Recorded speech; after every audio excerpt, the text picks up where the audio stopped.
Hola, yo soy Diana Rúa, soy paisajista y en este proyecto de paisajismo urbano lo que tenemos es una terraza vegetada con plantas verdes abundantes de hoja grande y digamos un follaje muy selvático, ¿sí? Es como un poco lo que quería el cliente.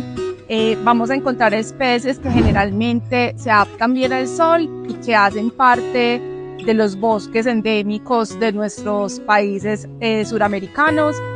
El paisajismo urbano es muy importante porque digamos que más que una moda, más que un asunto de lo estético, el paisajismo urbano se vuelca es a buscar soluciones en la naturaleza para mitigar problemáticas ambientales que tenemos en las ciudades, ¿cierto? Entonces también vamos a encontrar pues como la posibilidad de generar espacios reconfortantes. Nosotros igual somos parte de la naturaleza y las ciudades a veces son muy duras y vivir en una ciudad y tener un espacio propio que integre la naturaleza también nos ayuda a nuestro bienestar emocional y físico.